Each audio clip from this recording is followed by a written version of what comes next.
inflation numbers for the month of November, which are just out. They came in a few minutes ago.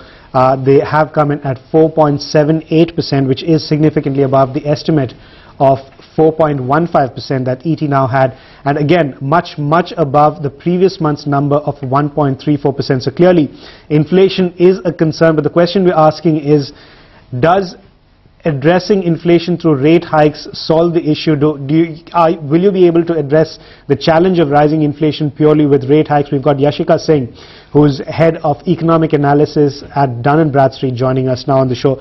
Yashika, many thanks for joining us on the show. Now the question I'm going to ask you really is, inflation at 4.78%, much above the previous month's number of 1.34%.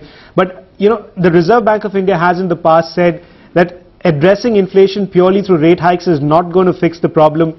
It is one of supply side issues. So what do you believe the key factor pushing the central bank to push rates up very soon will be?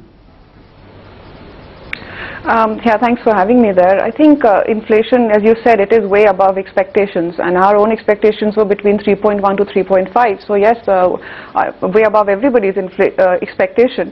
I think there are two factors which are sort of contributing to this increase in inflation. One is, of course, is the base effect. I mean, if you look at October 08, inflation was at about 11%. It went down to 8.4% in November 08, and we are seeing that reflected in the inflation numbers that we are seeing now. So therefore, from 1.3% to about 4.7% this year on a month-to-month basis. But the other factor that's contributing to this is, and you sort of spoke about that, is the increase in the prices of primary products, which went from about 8.4% as of last month to 11.2% as of November 09.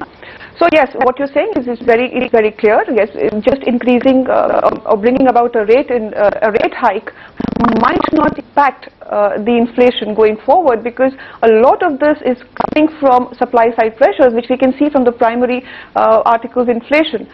There is a shortage of food products, therefore we are seeing the prices of food articles go up. As to what the RBI can do, it has only monetary policies at its hand. So whether it's a CRR or a repo rate or a reverse repo, those are the tools that the RBI has.